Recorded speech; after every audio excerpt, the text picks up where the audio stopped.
nag-video na ako guys kasi nanonood ako ng mga toxic na mga panangyayari sa ating mga kapaligiran, sa ating bayan.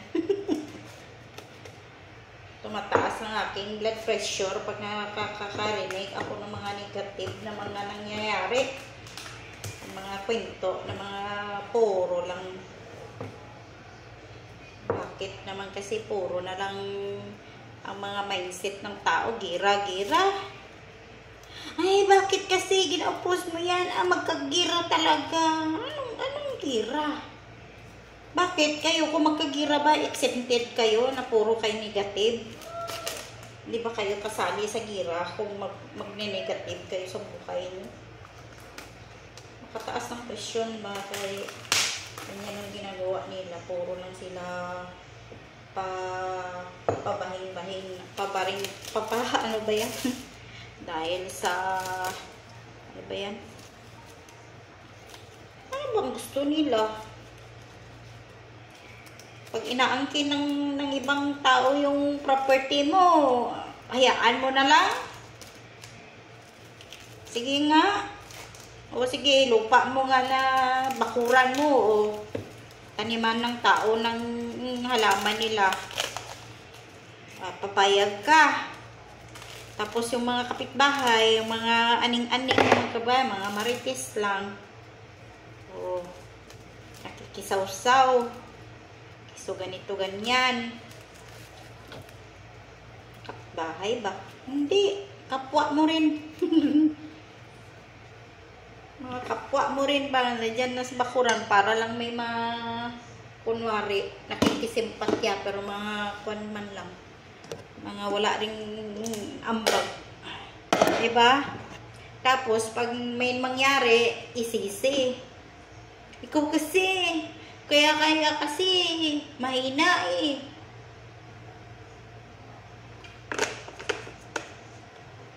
Mahina? Paano hindi manghina? Hindi naman kayo nakakatulong. Puro lang kayo bashing. Video na nga lang ako. Mag-vlog na lang ako ng akin. Bahala kayo dyan. Pura sigira. May mga kwan pa naman sa buhay. May mga kwan na puro bashing. Puro na lang negative to. Sige, testingan natin.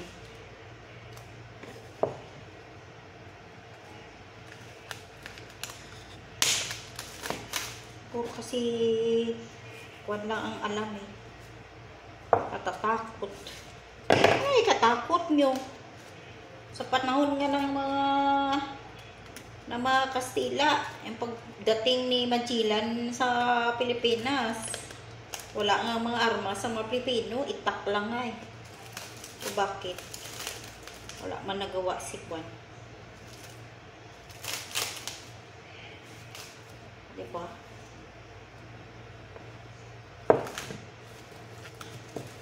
Ganun.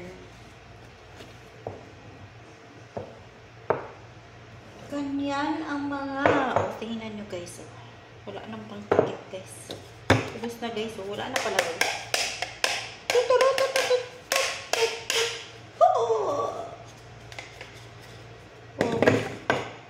Kung mangyari man ang hindi mangyari, di... Ang daming pang hampas dyan. Kung mangyari man o di, that's the end of the world eh. That's the end of our lives eh. Kung madamay tayo. Diba? Oh. Ayaw mo pa nun? Inaantay mo nga yung pagbabalik ng Panginoon. Eh, kung mauna ka muna. Mauna tayo eh.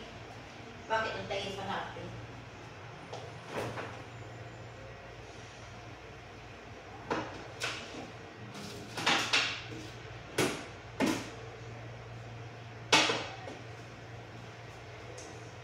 Sabi nga rin mabalik ang Panginoon, o diba? Hindi. What is?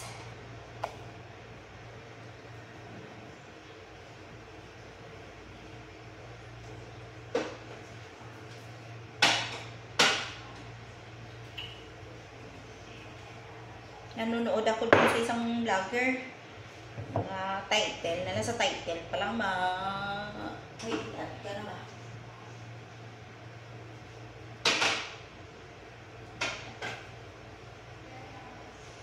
Kaya minsan, pag nakikita ko na yung title niya, diretso na ako comment, kag iwanan.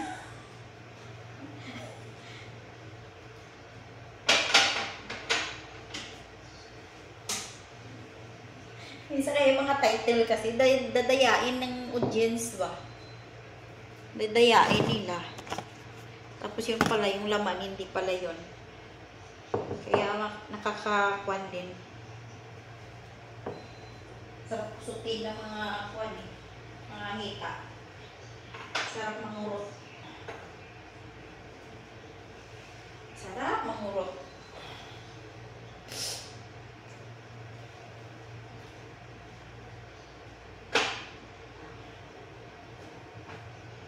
Ayan. Ngayon may nagawa na tayong pan. Okay. O, diba? Ayan na guys. Tama na.